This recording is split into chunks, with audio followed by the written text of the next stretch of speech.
शुरुआत करते हैं सुपरफास्ट 100 के साथ।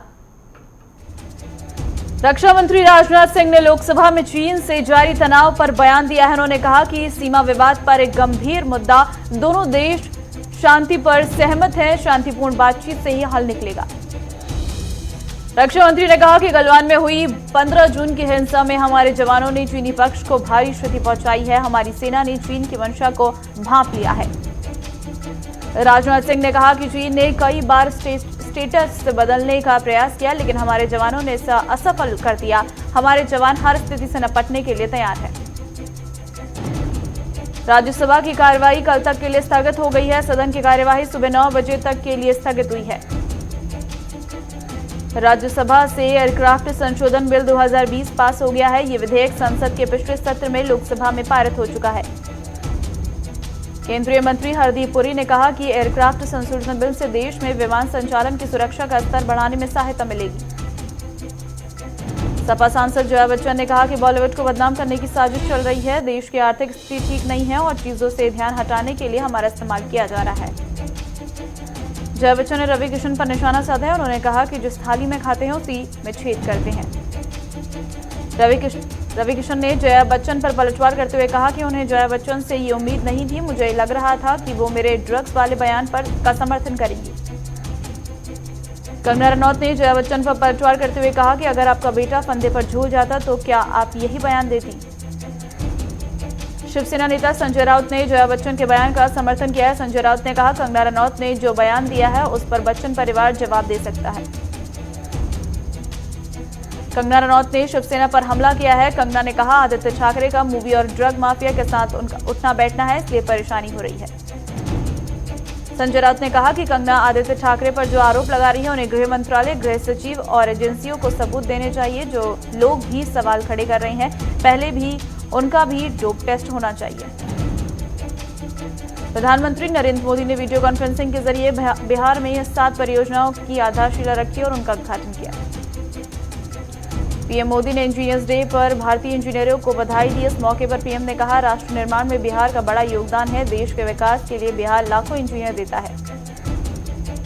पीएम मोदी ने भारतीय इंजीनियरों की तारीफ करते हुए कहा कि भारतीय इंजीनियरों की दुनिया में अलग ही पहचान है। हमें गर्व है कि हमारे इंजीनियर देश के विकास को मजबूती से आगे बढ़ा रहे हैं। महाराष्ट्र के राज्यपाल भगत सिंह कोश्यारी से पूर्वी नेवी अधिकारी मदन शर्मा से मुलाकात की है। मदन शर्मा ने कहा कि मैं अब बीजेपी आरएसएस से जुड़ गया हूं, अब हम कोई गुंडागर्दी नहीं होने देंगे। इस दौरान मदन शर्मा ने महाराष्ट्र में राष्ट्रपति शासन लगाने की मांग की है। तो वहीं प्रधानमंत्री नरेंद्र मोदी ने रेलवे की योजनाओं का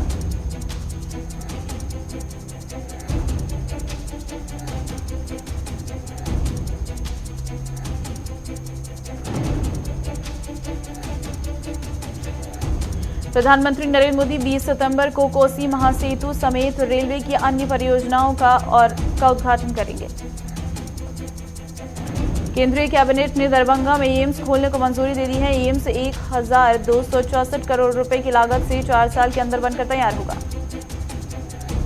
सुशांत सिंह राजपूत केस में सीबीआई की जांच जारी है। सीबीआई ने एचडीएफसी के अधिकारियों को पूछताछ के लिए बुलाया है। चीन की तरफ से भारत की जासूसी को लेकर एक बड़ा खुलासा हुआ है। चीन अब भारतीय अर्थव्यवस्था की निगरानी करने में जुट गया है। चीन भारत के payment app, supply chain, delivery apps और इन एप्स के सीईओ, सीएफओ समेत करीब 1400 व्यक्तियों को और संस्थानों की जासूसी कर रहा है।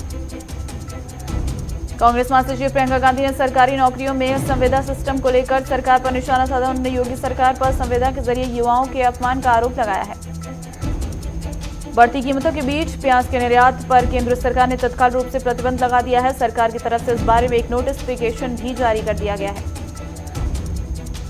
दक्षिणी राज्यों में भारी बारिश की वजह से प्याज की फसलों को नुकसान हुआ है। यही कारण है कि घरेलू बाजार में प्याज की कीमतों में लगातार तेजी देखने को मिल रही है। दिल्ली के deputy CM Manish Sisodia corona की चपेट में आ गए हैं। उन्होंने हल्का बुखार होने पर कोरोना टेस्ट कराया था, जिसमें रिपोर्ट पॉजिटिव आई है।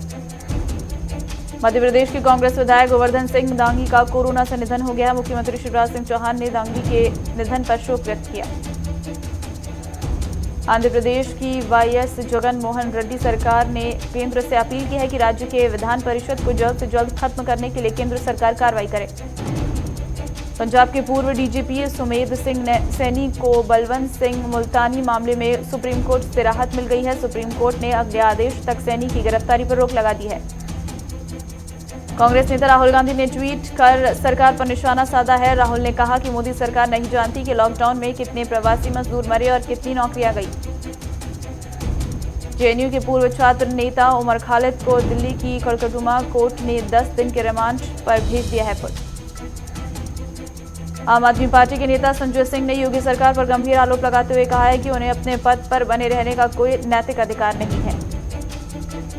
संजय सिंह ने कहा कि योगी सरकार के राज में उत्तर प्रदेश में हत्याएं, लूट, दुष्कर्म और अपहरण जैसी घटनाएं लगातार बढ़ रही हैं। आगरा में निर्माणाधीन म्यूजियम को लेकर सीएम योगी आदित्यनाथ ने ट्वीट किया। उन्होंने कहा कि आगरा में निर्माणाधीन म्यूजियम को छत्रपति शिवाजी महाराज के नाम से जाना जाएगा। मुख्यमंत्री योगी आदित्यनाथ ने वीडियो कॉन्फ्रेंस से समीक्षा बैठक की और बैठक में सीएम ने अफसरों को मेट्रो और एयरपोर्ट परियोजनाओं में देरी न करने की निर्देश दिए। एलजेपी के अध्यक्ष चिराग पासवान ने पीएम को पत्र लिखकर बिहार की राजनीतिक स्थितियों के बारे में जानकारी दी है। पासवान ने कहा कि बिहार सरकार के काम से लोग खुश नहीं हैं। वकील प्रशांत भूषण ने दावा किया है कि कांग्रेस सरकार के दौरान हुए अन्ना हजारे के आंदोलन में बीजेपी और राष्ट्रीय स्वयंसेवक संघ ने मदद किया था। 21 सितंबर से देश भर के स्कूल खुलने जा रहे हैं। इसे लेकर केंद्रीय स्वास्थ्य मंत्रालय ने स्कूलों में बच्चों की हेल्थ को लेकर गाइडलाइंस की घोषणा कर दी है। क्लास में छात्र एक दूसरे से 6 फीट की दूरी पर बैठेंगे। पढ़ाई के दौरान छात्र और अध्यापक मास्क पहनना जरूरी होगा। पश्चिम बंगाल की मुख्यमंत्री ममता बनर्जी ने राज्य के 8,000 से अधिक हिंदू पुजारियों के लिए 1,000 रुपये मासिक वित्तीय सहायता और मुफ्त आवास की घोषणा की है। जम्मू कश्मीर के उपराज्यपाल मनोज सिन्हा ने कहा है कि एक हफ्ते के भीतर बिगड़ी अर्थव्यवस्था को संभालने के लिए एक व्यापक पैकेज की घोषणा की जाएगी। गाजियाबाद में किसानों का प्रदर्शन आज भी जारी रहा। मेरठ एक्सप्रेसवे पर समान मुआवजे समेत अन्य मांगों को लेकर किसानों ने मेरठ रोड पर पैदल यात्रा शुरू की। मौसम विभाग ने केरल, तमिलनाडु, मध्य प्रदेश समेत कई इलाकों में और कई राज्यों में बारिश का अलर्ट जारी किया है।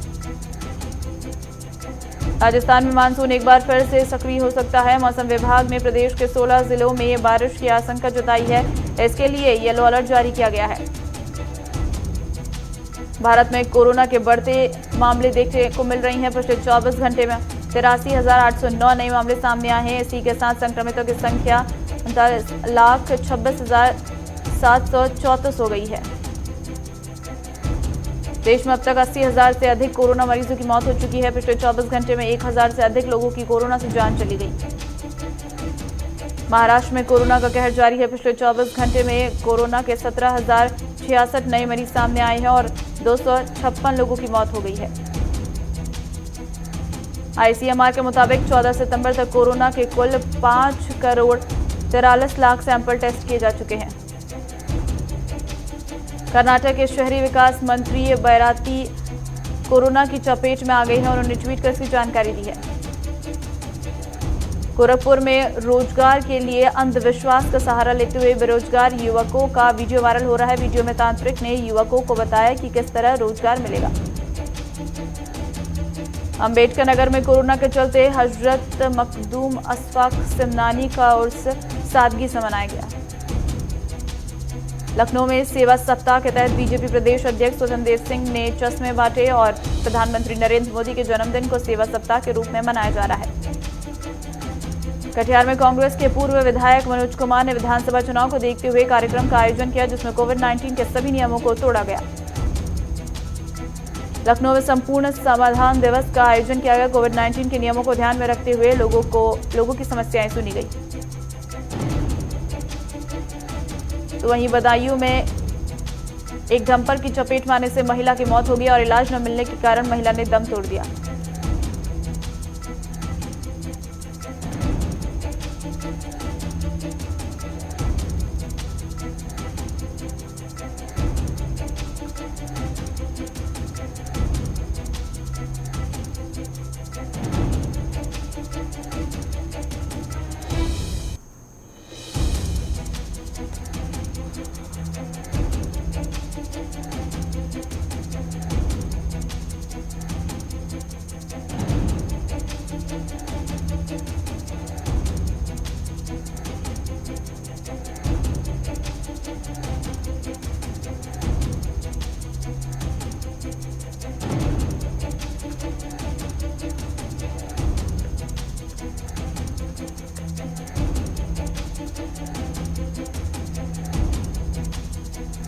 अंबाला में डीसी ऑफिस के बाहर किसानों का धरना प्रदर्शन जारी है। वहीं 20 सितंबर को किसानों ने सड़क जाम करने की भी चेतावनी दी है।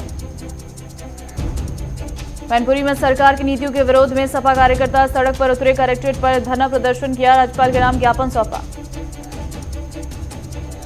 पवई में जमीनी विवाद को लेकर छोटे भाई से बड़े भाई के सिर पर लाठी से तेज प्रहार किया, जिसके बाद उसकी घटनास्थल पर मौत हो गई। फरीदाबाद जिला प्रशासन का सरकारी जमीन पर अवैध मकानों और झुग्गियों को हटाने का अभियान जारी है। गुरुग्राम नहर के किनारे बनी झुग्गियों को तोड़ा जा रहा है। लखनऊ में सीएमएस संस्थापक डॉक्टर जगदीश गांधी ने अमेरिकी राष्ट्रपति पद के उम्मीदवार जो बाइडेन से ऑनलाइन मीटिंग बुलाकर विश्व संसद की स्थापना करने की अपील की है। एमपी की पूर्व सीएम उमा भारती ग्वालियर दौरे पर रही और आदर्श गौशाला में पहुंचकर गौ पूजन भी किया। मुंगावली में सीएम शिवराज सिंह चौहान का कार्यकर्ताओं ने जोरदार स्वागत किया और सीएम ने कृषि मंडी का शिलान्यास किया। लखनऊ में चोरों ने एक महिला वैज्ञानिक के घर चोरी को अंजाम दिया है। पीड़िता के मुताबिक 6 लाख रुपए की चोरी हुई है। देश के महान अभियंता डॉक्टर मोश कुंडक का आज जन्मदिन है। जल शक्ति मंत्री महेंद्र सिंह ने माल्यार्पण कर उन्हें याद किया। बुलंदशहर में कोरोना काल में 178 दिन बाद तहसील में संपूर्ण समाधान दिवस का आयोजन किया गया। सभी विभागों के अधिकारी मौजूद रहे।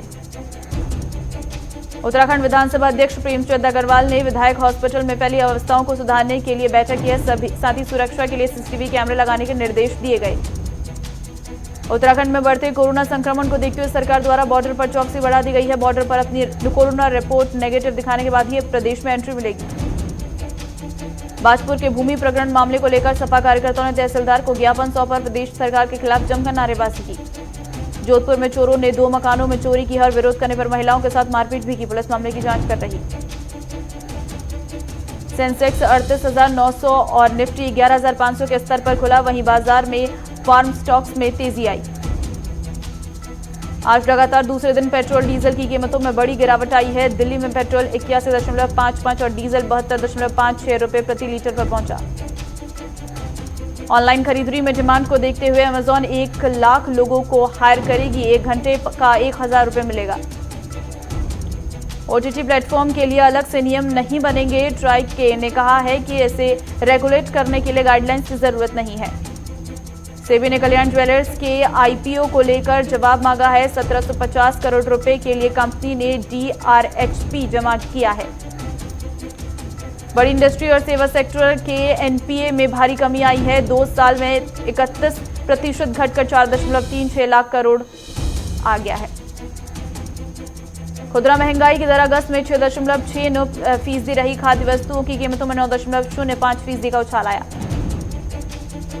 कार्लाइल ग्रुप रिलायंस रिटेल में 15,000 करोड़ रुपए का निवेश कर सकता है। इससे पहले सिल्वर लेक ने 7,500 करोड़ के निवेश का ऐलान किया था। सेंट्रल बैंक ऑफ इंडिया से कर्ज देना सस्ता हुआ। बैंक ने लोन की ब्याज दरों में कटौती की। ईपीएफ सदस्यों ने मार्च 25 से 31 अगस्त तक खाते में 39.4 करोड़ रुपए निकाले। संसद में इसकी जानकारी दी गई।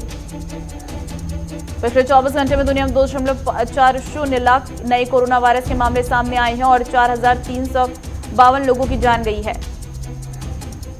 चीन का दावा है कि नवंबर तक आम नागरिकों के लिए कोरोना वायरस वैक्सीन उपलब्ध होगी। चीन में कोविड-19 की 4 वैक्सीन पर रिसर्च चल रहा है।